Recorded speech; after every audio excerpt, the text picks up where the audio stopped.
So, as most of you who listen to my talks know now, I almost always choose a topic that relates to something that I'm currently working with in my own life. And this month's talk is really no different.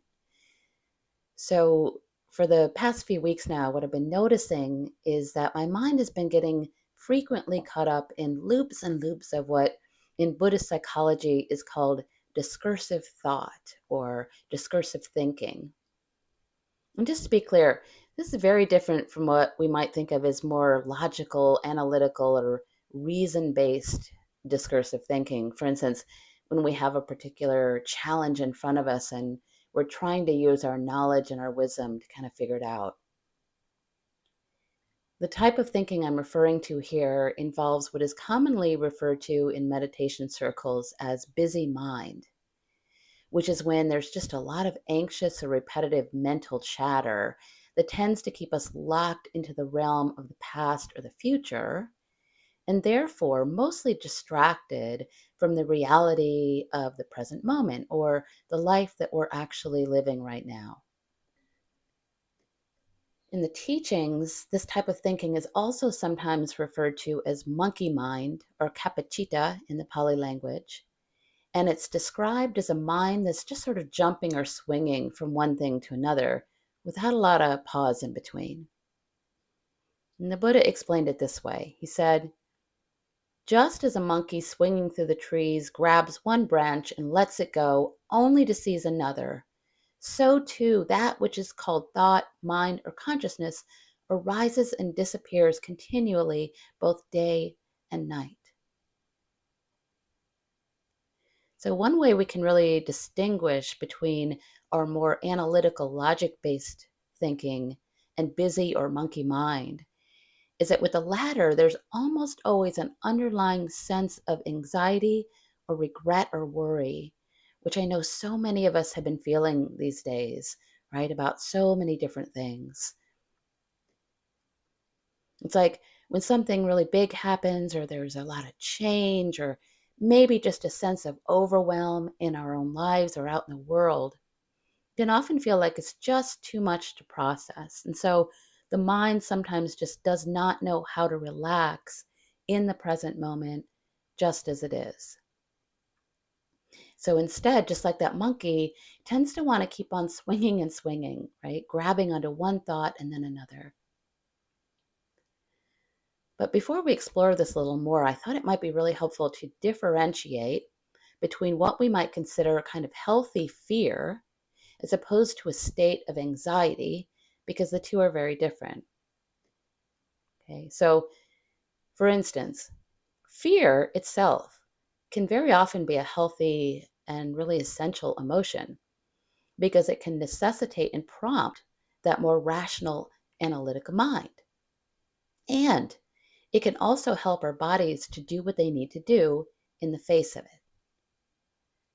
Anxiety, on the other hand, is really the opposite of healthy, right? Or useful. It's actually toxic. It's irrational, and it lasts a lot longer than fear. And it also, again, tends to be the underlying emotion that creates that busy or monkey mind. And I wanted to share an example of this kind of distinction. So, about 15 years ago now, I was living in the Park Slope neighborhood of Brooklyn, which is really happily right next to Prospect Park, which is one of the biggest parks in the city. And one evening around dusk, I was on my way to a birthday party in the park, and I happened to be carrying this enormous watermelon and some other really heavy presents up this long hill and kind of scolding myself for not bringing something more practical. I don't know what came over me to bring a watermelon. But anyway, when I finally arrived at the area where we were all supposed to meet, nobody was there. So I was kind of upset about this and kind of got out my phone to call the host, who I didn't know very well, but she was the one who was hosting this party for my friend. And she started explaining to me that the party had been moved to another location, but she'd just completely forgotten to let me know. Right. So there I was on my cell phone, a little upset and tired and walking back home in the fading light, still carrying all these heavy things and trying to listen to these new instructions about how to get to the party. And so I was doing all of these things when I started crossing the road in the park that I'd walked on probably hundreds and hundreds of times before because it was just the path everyone usually used to walk around the park. But as I was doing this, I had completely forgotten that for some insane reason, cars were allowed to drive down that road at one particular time during the day, which happened to be that time that I was walking. And so as I was stepping onto the road, still talking to the host, a car going about 55 miles an hour in a 25-mile-an-hour zone whipped around the corner and whooshed so close to me, I actually felt its door handle brushing my hand. It really almost knocked me over. But what saved me was that for one quick second prior to impact, my body was aware enough to see it coming and instinctively turned and lunged for the grass behind me. Right? So I just threw everything down and dove straight to the ground. And then, of course, I just had to sit there for a while because that was all I could really do in the moment. I just remember, feeling my heart pounding and trying to regain my breath and also my awareness because it really felt like I had come that close to death. And honestly, even today, whenever I think about it or tell that story, I can still feel that door handle and how close I came to being run over. And I share that with you to say that what I experienced right then was the emotion of fear, which again is an incredibly useful tool. In fact, I'm absolutely sure that that saved my life. Our bodies have very wisely evolved to respond to perceived danger with fear. It's smart, right? It helps to keep us alive because sometimes we have to respond immediately without a lot of thought. You know, it's a very body-centered, intuitive thing. So with fear, our bodies in a way take over as mine clearly did, because at that moment, my mind was obviously not present at all with what I was doing, right? So whenever we're experiencing fear, for instance, the hair on our skin literally stands up, which helps us to be more alert. Our eyes dilate to take in more information. Blood rushes to our limbs and shuts down our digestive system so that we can either run like hell or fight or maybe, jump away from a speeding car that's trying to run us over. On the other hand, anxiety is what our mind tends to produce. And it happens to create the very same sensations as fear, but unfortunately, this fear is more ongoing and it tends to last a lot longer, right? So with fear, it's sometimes like just a quick burst of energy and then it passes, like when my body was protecting me from the car. With anxiety, the sensations of fear are being constantly stimulated by our own thoughts and ruminations. Okay? So the idea is that when we're caught up in discursive thought, it's not about us having a fear about something and then making a rational plan for it, like when we're maybe afraid we're not going to get a work project done on time. And so we want to think about all the logical, rational steps we need to take in order to make sure that we can complete it on time. With anxiety, it's more like we have one anxious thought that sort of creates another anxious thought and then another.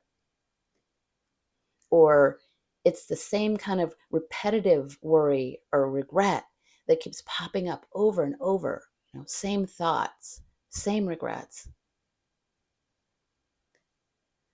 And if you spent any time meditating, I'm sure you've noticed this pattern of thinking because we all do it. Or maybe you've noticed it, when you're trying to go to sleep at night and those repetitive thoughts just keep you twisting around and around in your sheets, giving you no rest. And what I find interesting is that we often sort of unconsciously believe that going over and over things in our minds is going to help. But it's usually just not really that helpful at all, is it? Right? To worry or to ruminate. In the teachings, there's a great Pali word that describes how we tend to work the mind up in this way, which is papancha. Papancha. And I like it because it sounds a lot like popcorn. Papancha. And the idea is that just like popcorn, we might begin to notice that this type of thinking maybe starts with just a few pops, right? A few thoughts or a regret. And then there's a rush of popping, a rush of connected thoughts, and then maybe just a giant mass of popcorn where we really can't even pick out one thought from another. There's just so many. And if this continues on and we don't know how to turn it off, what happens is that we just tend to get burnt out, right? We get burnt out. And if we don't know how to stop the papancha, what happens is that after a while, we might become emotionally, mentally, and physically burnt out, all three, maybe a little or a lot, and then end up not thinking straight or clearly because our mind is encased in that giant bowl of burnt popcorn, if you will. One translation of papancha that I like describes it as, quote, an eruption of mental commentary that obscures the raw data of cognition. I'll repeat that. An eruption of mental commentary that obscures the raw data of cognition. And so it's like papancha is all the mental commentary, the committee in our mind, or maybe what the dinner table used to sound like at the holidays with all of my very loud Italian relatives all speaking at once and over each other. And sometimes we might have a day or maybe a week or weeks on end where we feel like we just can't get away from that noisy table, if you will, or away from that rush of popping thoughts. And, it's really okay. It's normal for this to happen. We all have those times of upheaval in our lives.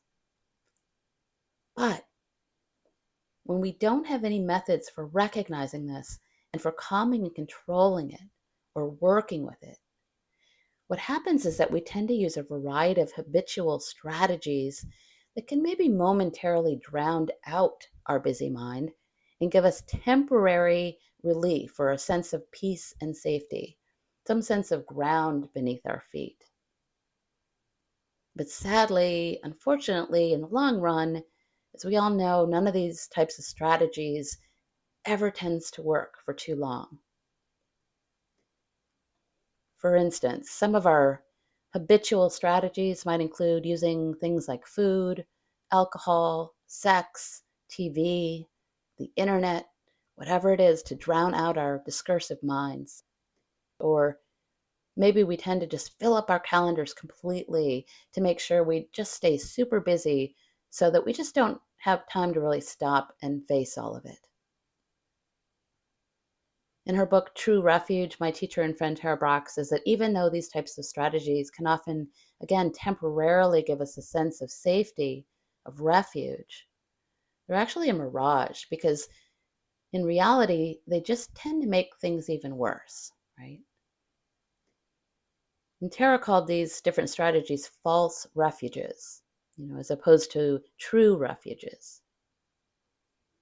And so, for instance, when we wake up in the morning after we've indulged in one or more of these false refuges, you might notice we have a hangover, right? Or we feel sick from eating too much, or exhausted from doing too much, or staying up too late, or grogged out from watching too much internet or TV, or maybe we feel some sort of regret instead of comfort. And then sadly, on top of it, all of our anxious thoughts are just still going to be there waiting for us. Because again, none of these things can take them away for too long. And I also want to note that sometimes we can become so used to a kind of underlying constant anxiety that we no longer even have an idea of what calm and relaxed our natural state might even feel like. So that's the bad news. good news is that this is actually what our meditation practice can help us to regain, which is a sense of calm in the storm, if you will, like a place in the very center of the ocean where we can access that still place where the storm and the waves can be, happening up above, but we're not allowing ourselves to be caught up in it or swept away by it. And by the way, this does not mean that we are learning to go to some happy place or pretending that the storm is not happening, because we really don't want to replace one escape mechanism with another kind of escape mechanism. And honestly, sometimes the storm may very well still be happening, right? Cars might be suddenly barreling dangerously down that road, or maybe some crazy self-centered driver might really be speeding his car through our peaceful park without a care in the world about who is in his way. And yet, it's not going to help us at all if we allow our anxious and busy mind to control us or to control what's happening in our body, because we don't want our mind or our body to end up like that burnt popcorn. Right? So this is where our practice can really give us some power over this. Because as the Buddha's example showed us, we all have the capability to train the mind to remain more calm and patient and rational, and also more kind and compassionate, right in the middle of the storm. And especially, when there's a big storm, maybe one that's affecting all of us, these are the things that are actually desperately needed. I often like to recall a very famous teaching from the late Zen master Thich Nhat Hanh, who told us, quote, "When the crowded Vietnamese refugee boats met with storms or pirates, if everyone panicked, all would be lost. But if even one person on the boat stayed calm and steady, it was enough. It was enough. They showed the way for everyone to survive." I also like to think of people like Nelson Mandela, who was locked up for 27 years, almost 3 decades of his life, and yet he still maintained that he was free, because what the guards couldn't control was his mind and his heart. He had control of that. And amazingly, as you know the story, his guards ended up loving him for it, and they just kept quitting one after another, saying they just couldn't continue to jail him. In fact, when he was finally freed, Nelson Mandela said, quote, "As I walked out the door toward the gate that would lead to my freedom, I knew that if I didn't leave my bitterness and hatred behind, I would still be in prison. I would still be in prison." And so how do we do this? How do we use our practice to work with an anxious mind or our discursive thinking? So to begin, whenever we can use our mindfulness practice to notice that we've been caught up in this kind of busy mind, or maybe when we notice that we're in some way sitting at that noisy dinner table, the very first thing we can do is to come back home to what's right here in the present moment. And in the Pali language, one of the definitions of the term mindfulness or sati is to remember, to remember. And the reason we want to remember the present moment is because it's really the only thing that's true, the only moment we're actually living. Whereas we might notice that busy mind contains either worry or regret, both of which are dreams, right, or fantasies, because they involve either the past or the future. And maybe as encouragement, I just want to point out that our remembering does not just happen by us trying to remember. It actually comes through our formal or daily practice, which strengthens this remembering. It's like a skill. Just like we might work on strengthening our muscles at the gym, we need to strengthen this remembering muscle. And the good news is that this means that even if we've wandered away from the present moment and that popcorn is already popping, if you will. We can remember or remind ourselves at any moment to return to presence again and again and again. One of the words that's been floating up for me lately in my daily practice has been the word stay. Stay. And I really like it because it's the same word we might use to train a puppy who maybe wants to wander all over the house, and start peeing on everything. We want to train our minds to stay in the very same way, which is with a lot of kindness and gentleness and patience. Patience. So, for instance, whenever I notice that my mind is really wanting to wander, just like that puppy, the very first thing I do is congratulate myself for noticing, because that's my mindfulness practice working, that I noticed. Then I simply remind myself to stay. And when I do, the treat or reward, if you will, that I give myself is to notice how good it feels to come back home to presence, even if the body or the mind is feeling unpleasant, right? So to use another metaphor, it's like if you can recall that noisy dinner table, maybe there's an unpleasant argument or conversation. And instead of getting up and just leaving the table, we ask ourselves to stay and just observe, right? Which, as we all know, is not always easy, but that's the practice. And so, as a way to help ourselves, one of the very first and best things we can do is something the Buddha himself did, which is to anchor our attention on the breath, not only because it's always available to us, immediately available, but because it also has the ability to calm both the mind and the body right away. Quite literally, the moment we remember the breath, it can help turn on the parasympathetic nervous system in the body, which can then help us to access that sense of calm, which again is essential for helping to calm the busy mind. And happily, the more we practice staying with the body in this way by noticing the breath during our formal meditation sessions, just makes it that much easier for us to recognize when we've wandered into busy mind during our daily lives. And when we do notice this or become mindful of it, we can then remember and ask ourselves again in the moment to just breathe and be right here, however it is in the present moment.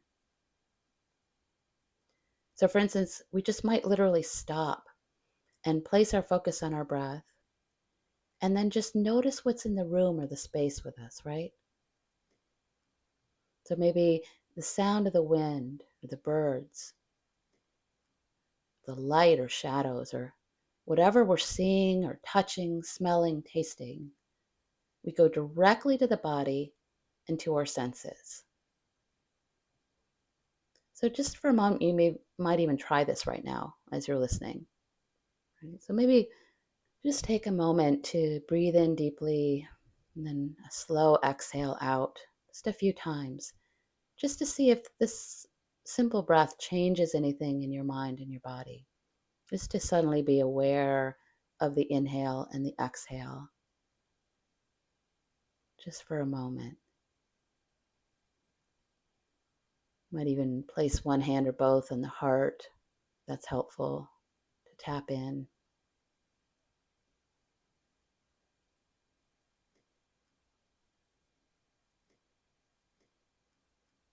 Then you might just go directly to your senses, right? And ask yourself, what am I hearing right now?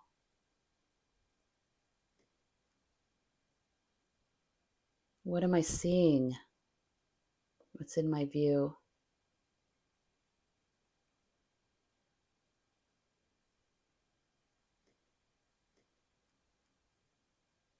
What am I touching?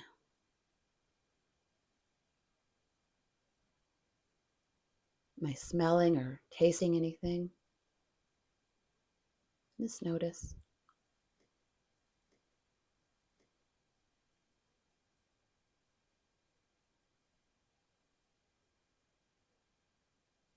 Then you might just notice if your mind and body feels just a little more calm and centered after doing this. Might not, but just notice.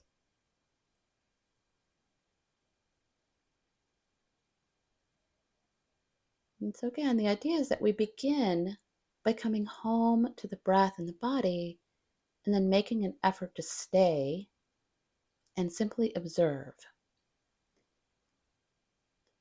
Then, once we've connected more with the present moment, we might start to examine the busy mind itself.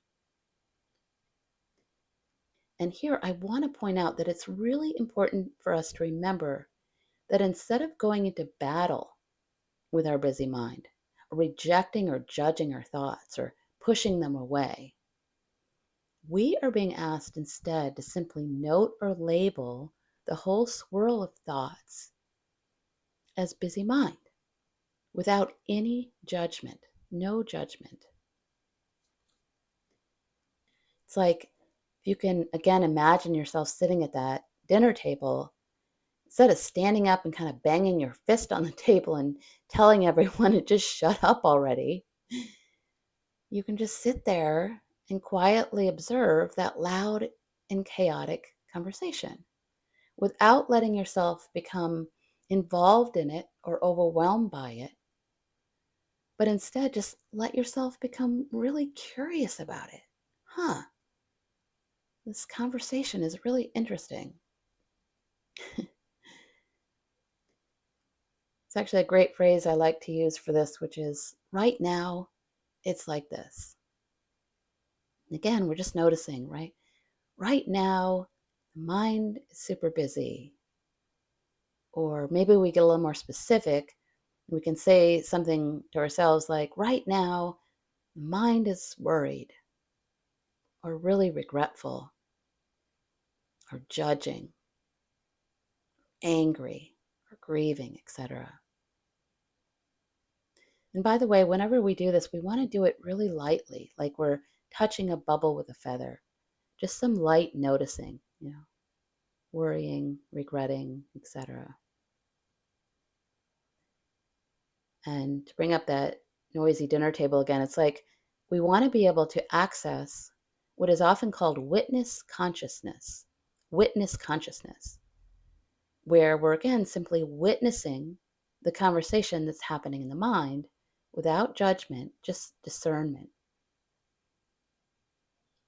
And so one of the ways that we can begin to witness the mind in this way is to start becoming aware of the different levels of discursive thought, as well as the content of our thoughts and how it's affecting both the mind and the body.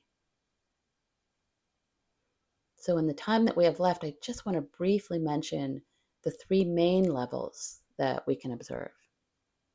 Okay, so we start to examine and look into the mind. The first level is often called the fantasy level. And this is when our thoughts have taken us so far away from the present moment that when we come back home to presence, it's like we're walking into a new room after we've just left it, or coming home from a long vacation. We're sort of blinking in the light. It's kind of a dream state where we're really just not awake in any way.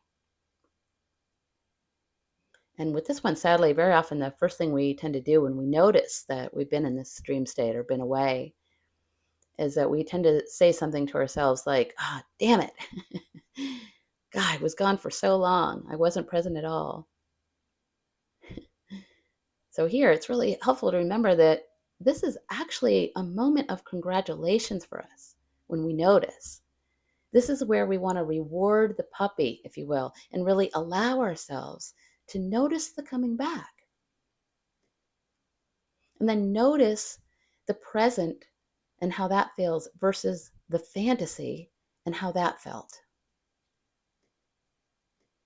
We also want to notice the quality of our body and mind. For instance, what was the difference between when we were lost in thought and when we were finally again present?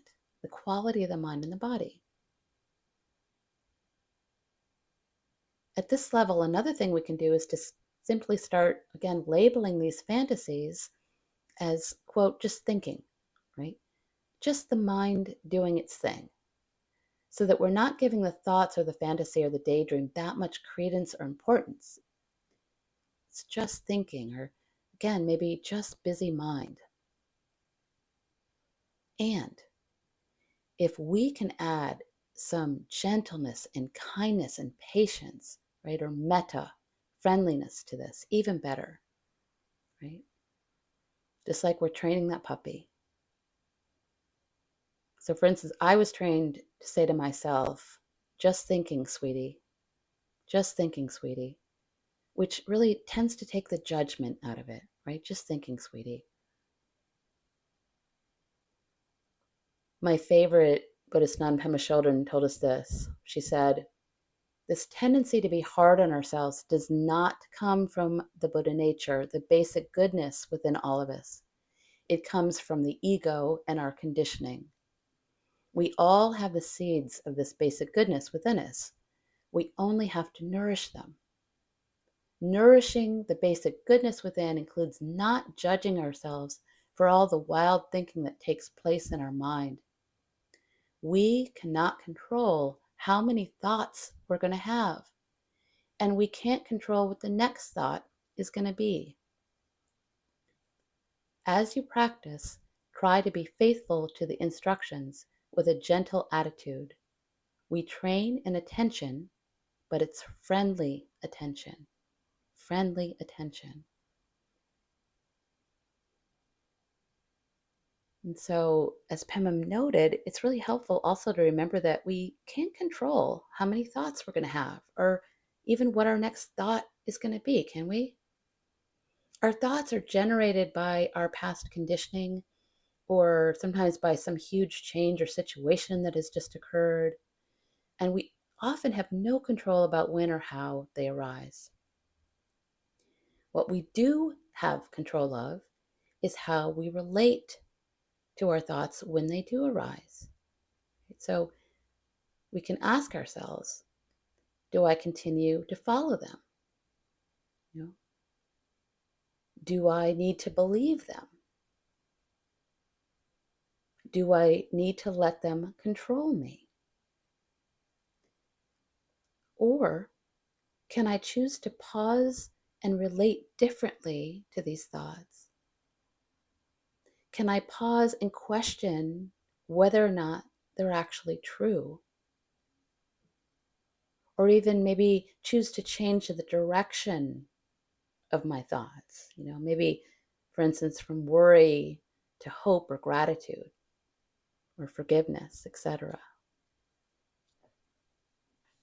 There are actually three wonderful phrases that come from the Zen tradition that I love to employ whenever I'm trying to relate differently to my thinking or to question my thinking.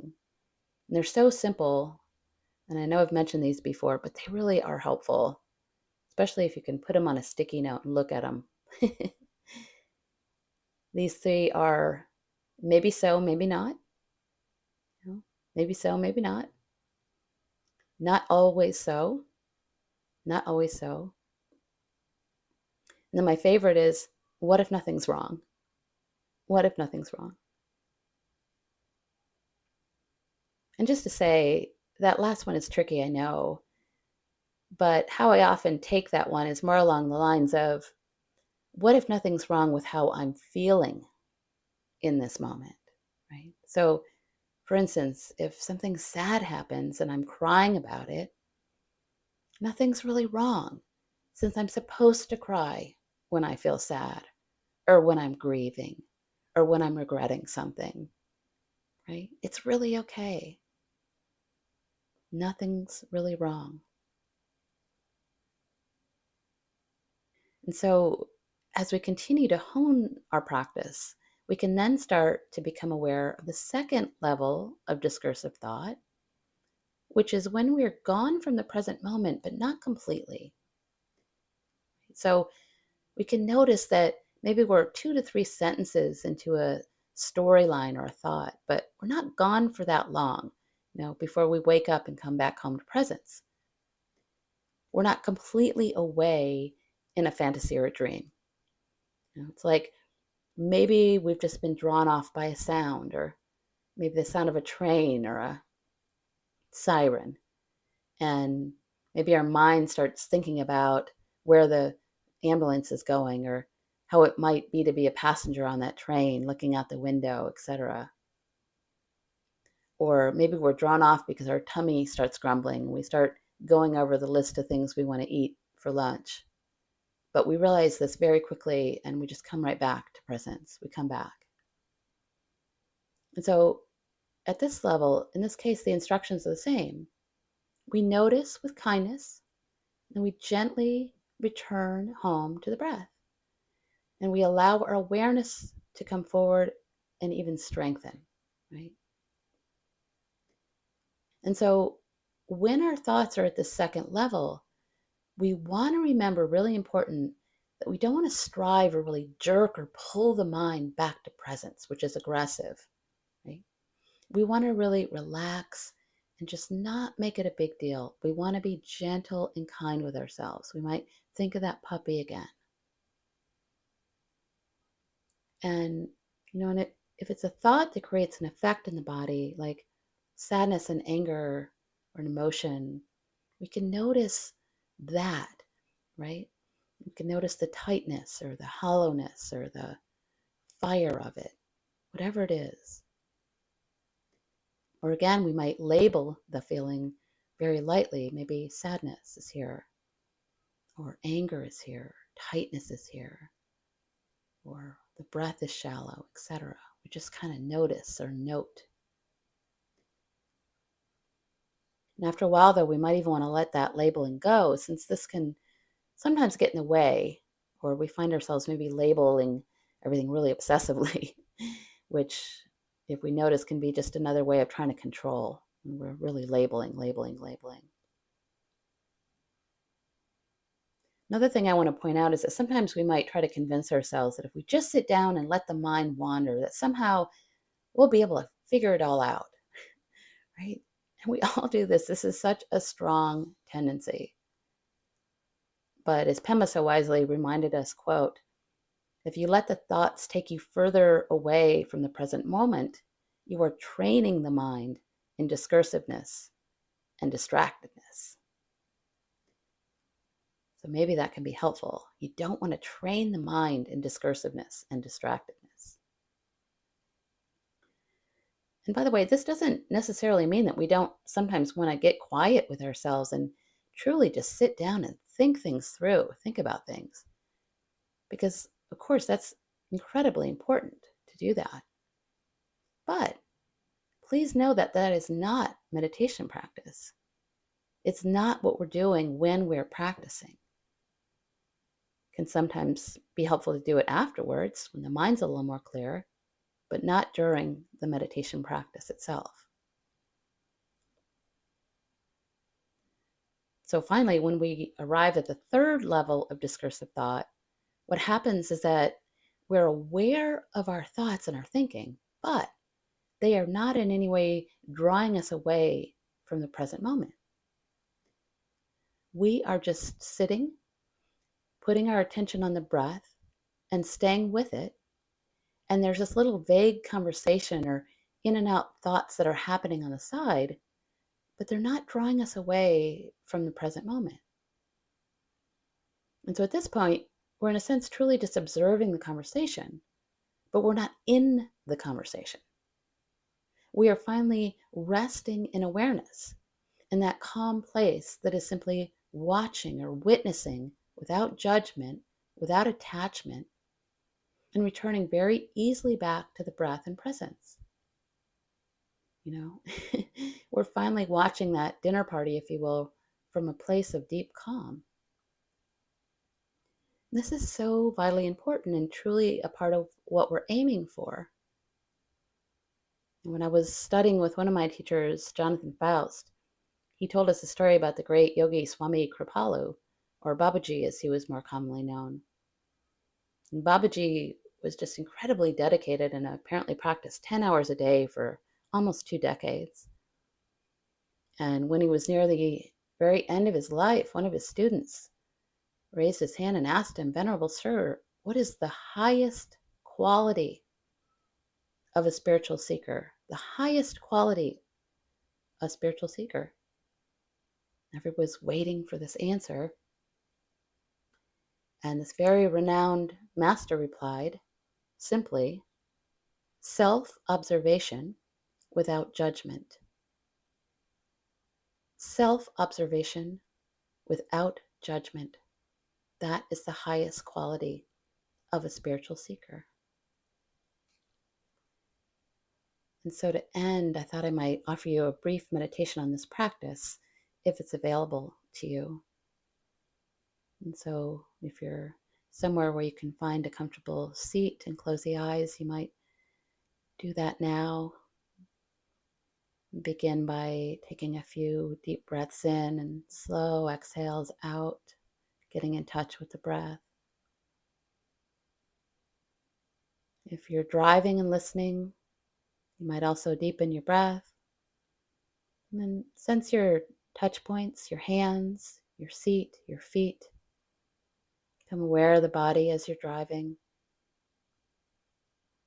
If you're out walking, you might notice the very bottom of your feet, especially in the act of walking, the body moving through space. Really sense yourself connected to the earth and grounded. All of us taking some nice deep breaths in, slow breaths out, just to connect with the body and the breath.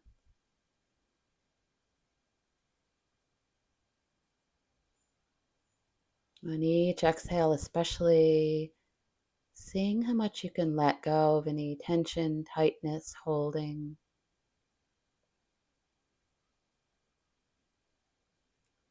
So you might notice all the little muscles in the face and let them soften.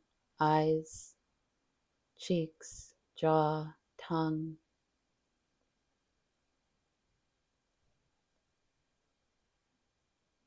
Allow the neck and shoulders to relax, maybe dropping the shoulders.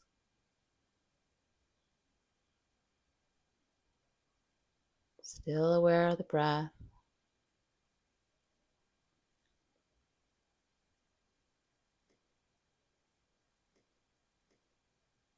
Might notice the whole torso as it rises and falls with the breath. A constant inhale, exhale, movement of the body, that flow. Noticing the front, back, sides of the rib cage.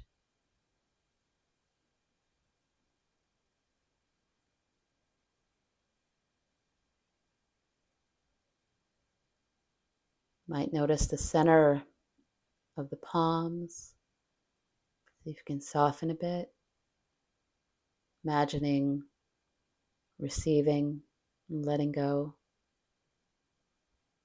Receiving and letting go. Let the palms be soft.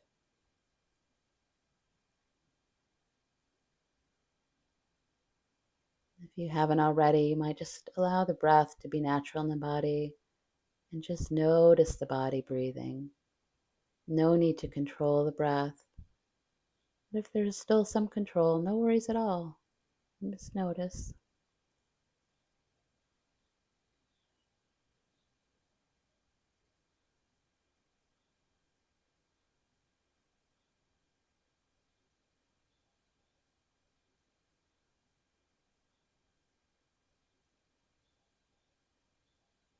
And as you're ready, I'm going to invite you to simply start observing your thinking as best as you can without any judgment, just like you're sitting at a dinner table, completely curious about the conversation that's happening. Can you be that guest at the dinner table, just noticing the conversation? If you like, you might try a few of those techniques which I'll offer. So you might just note busy mind, if that's what's happening, or if you want to get more specific, Start gently labeling the thoughts, anything like planning, worrying, judging, etc. Very lightly, like you're touching a bubble with a feather. If it's helpful, you might try on the phrase, just thinking, sweetie, or buddy, just thinking, buddy, and see how that lands. Just thinking. At any time, if you notice that you've become lost in thought or that your thoughts have taken you away from the present, again, you might try congratulating yourself when you notice. And then, for as long as you can, take time to just notice how that feels, to come back home to this moment, just as it is, for as long as you can until the next thought maybe takes you away. So, those are some instructions. Just take a look at the mind with curiosity.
Finally, with the eyes still closed, just listening to these words from Adif Adie, who writes, softly, gently, I remind myself, I am allowed to just be, not reaching, not proving, not chasing the next thing, just existing in the fullness of who I am. The sunlight still kisses my skin when I pause. The wind still dances through my hair when I slow down.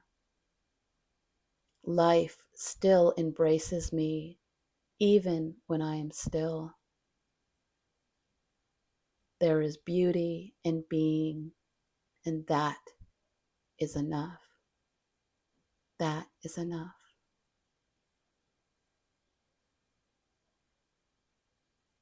Namaste and blessings.